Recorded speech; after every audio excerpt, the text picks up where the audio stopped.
ગુજરાતીઓએ ગરમીમાં શેકાવા તૈયાર રહેવું પડશે, કારણ કે હવામાન વિભાગ દ્વારા આકરી આગાહી કરાઈ છે.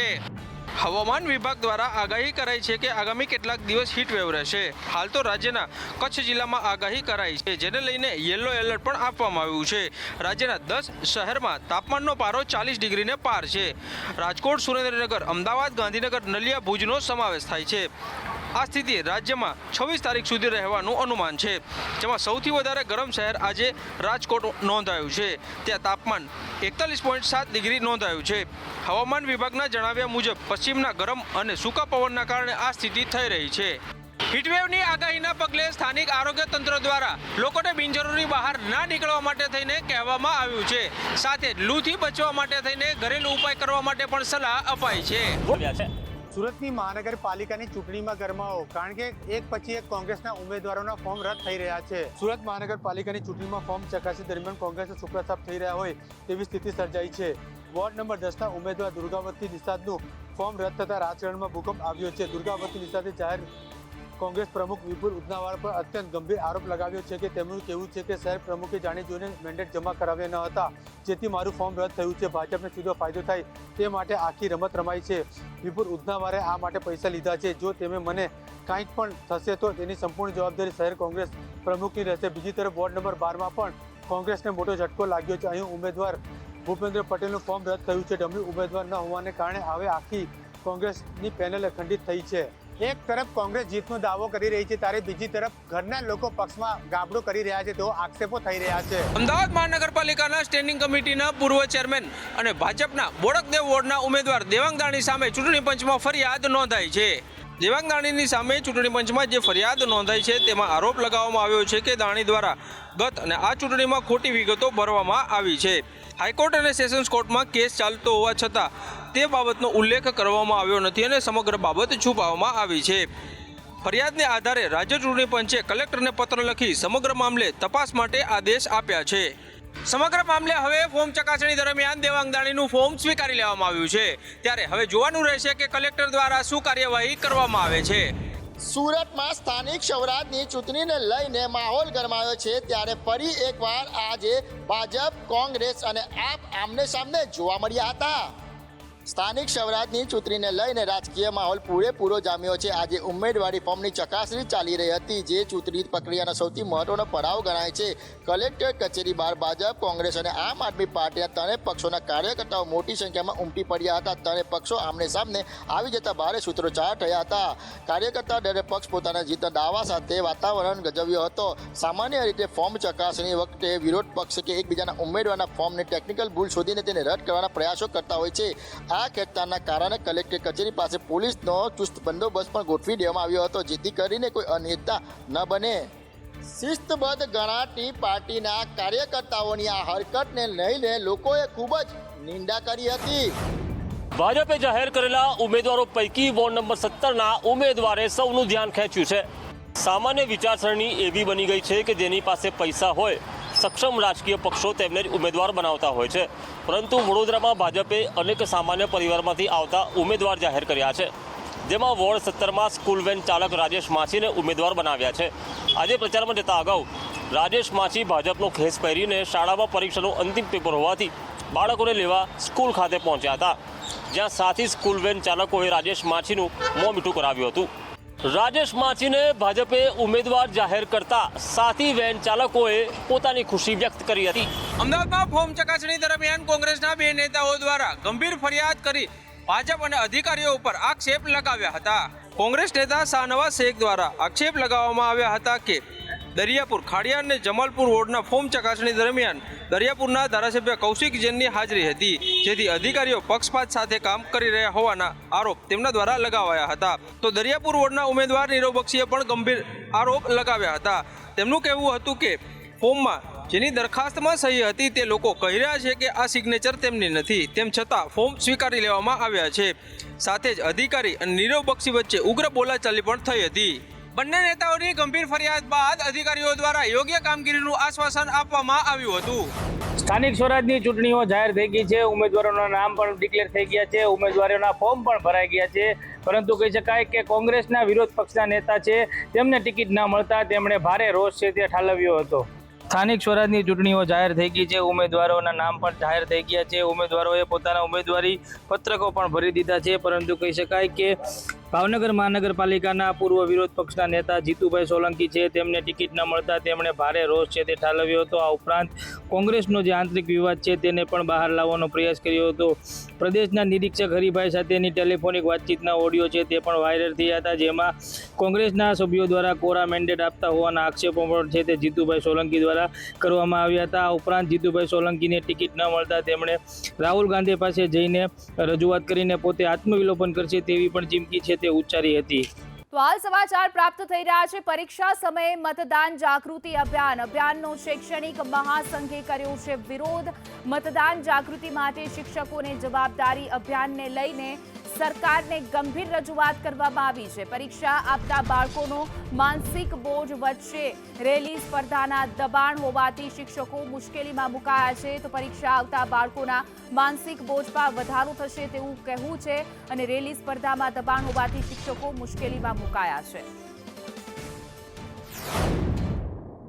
આ જ પ્રમાણનો જે કાર્યક્રમ જે છે એ ગામના નાગરિકો છે, યુવાનો છે, જો અને એ લોકોને જો એ ગામની અંદર કે શહેર વિસ્તારની અંદર ધોરણ 6 થી 8ના બાળકો અને પ્રાથમિક શાળાના કે માધ્યમિક શાળાના જે બાળકો જે પરીક્ષા મૂલ્યાંકન આપવા જઈ રહ્યા હોય એનાથી આને દૂર રાખી અને આ કાર્યક્રમ રાષ્ટ્રીય કામગીરી જો એ સૌને જોતરવામાં આવે તો ખૂબ વિશેષ કામગીરી થશે. એટલા માટે એક વિનંતી છે અખિલ ભારતીય રાષ્ટ્રીય શૈક્ષિક મહાસંઘની કે આવતા સમયની અંદર વાલીઓમાં પણ ઉગ્ર કોઈ વાતાવરણ ન બને અને ખૂબ સારી રીતે ખૂબ સારા વાતાવરણની અંદર લોકશાહી પર્વની ઉજવણી થાય.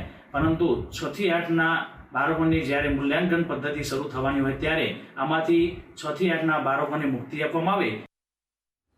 તો રાજુ કરપડાની સંપત્તિમાં મસમોટો ઉછાળો થયો છે. વર્ષ 2022 અને વર્ષ 2026ની એફિડેવિટ, જેમાં 4 વર્ષમાં 6.24 ગણી મિલકત વધી ગઈ છે. વર્ષ 2022માં 50 લાખની હતી મિલકત, જે વર્ષ 2026માં 3.12 કરોડને પાર મિલકત થઈ ગઈ છે. કરપડા હવે 57 વીઘા જમીનના માલિક છે. 4 મહિનામાં જ 42 વીઘા જમીન ખરીદી છે. વર્ષ 2023માં જાન્યુઆરીથી મે માસમાં આ જમીન ખરીદવામાં આવી છે. તો કરપડા હવે 57 વીઘા જમીનના માલિક બન્યા છે. તો 4 વર્ષમાં તેમની મિલકતમાં ધરખમ વધારો થઈ ગયો છે. 57 વીઘા જમીનના માલિક છે. માત્ર 4 મહિનામાં જ 52 વીઘા જેટલી જમીન જે છે તેઓએ ખરીદી છે. રાજુ કરપડાની સંપત્તિમાં મસમોટો વધારો આવ્યો છે. જમીનની કિંમતની જો વાત કરવામાં આવે તો 33 લાખથી 2.14 કરોડ સુધી થઈ શકે છે એની કિંમત. તેઓ 57 વીઘા જમીનના માલિક બની ચૂક્યા છે. સોના ચાંદીમાં પણ 12.50 લાખથી પણ વધીને 69 લાખે પહોંચ્યો છે તેમનો આંકડો. તો 4 વર્ષમાં 6.24 ગણી મિલકત જે છે એ વધી ગઈ છે. મિલકતમાં 50 લાખથી 3.12 કરોડ જેટલો વધારો નોંધાયો છે.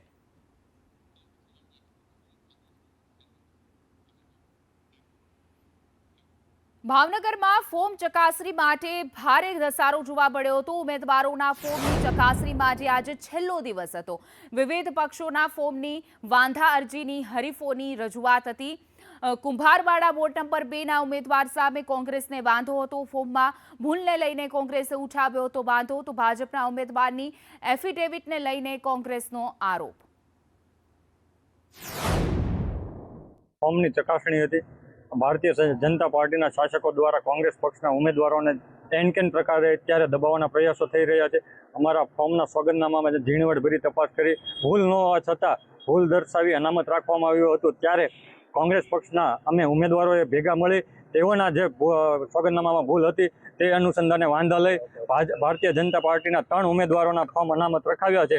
આ ભારતીય જનતા પાર્ટીના શાસકો દ્વારા ક્યાંક ને ક્યાંક અધિકારીઓ સાથે મિલીભગત કરીને અને અમને દબાવવાનો પ્રયાસ કરવામાં આવી રહ્યો છે. રાજકોટમાં પૂર્વ કોર્પોરેટર અને તેના પતિનું રાજીનામું છે. વોર્ડ નંબર 15ના પૂર્વ કોર્પોરેટર અને તેના પતિનું રાજીનામું છે. ભાનુબેન સોરાણી અને પ્રવીણ સોરાણીએ આપ્યું છે રાજીનામું. પ્રવીણ સોરાણીએ કોંગ્રેસ ઉપર કર્યા હતા પ્રહારો. રાજીનામું આપનાર પ્રવીણ સોરાણીનું નિવેદન પણ સામે આવ્યું છે. તેઓએ કહ્યું કે છેલ્લા 27 વર્ષથી કોંગ્રેસ સાથે જોડાયેલા છીએ. હું અને મારા પત્ની બંને કોંગ્રેસમાંથી ચૂંટણી લડતા રહ્યા છીએ.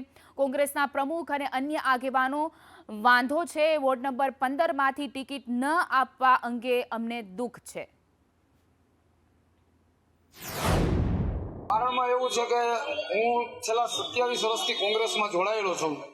હું ને મારા પત્ની બંને થઈને 5 ટર્મ ચૂંટણી લડ્યા છે કોંગ્રેસમાંથી, પણ હાલની છેલ્લા એકાદા વર્ષથી કોંગ્રેસ સાથે, શહેર પ્રમુખ સાથે અને શહેરની નેતાગીરી અને વોર્ડના મારા અમુક આગેવાનો સાથે મારે અણબનાવ હોય, જેના કારણે હું કોંગ્રેસમાં રહી શકું એવું હાલની મારી પરિસ્થિતિ નથી. શહેર પ્રમુખ સાથે છે, શહેર સમિતિ સાથે છે, મારા વોર્ડના મુખ્ય આગેવાનો અમુક સાથે છે. એ તો ઘણા સમયથી આવેલો છે. જ્યારે રાતો એ લોકો આપમાં ગયા હતા અને મેં ફરિયાદ કરી હતી ત્યારથી પછી પ્રમુખ સાથે પણ એવો બધો બનાવો છે મારા.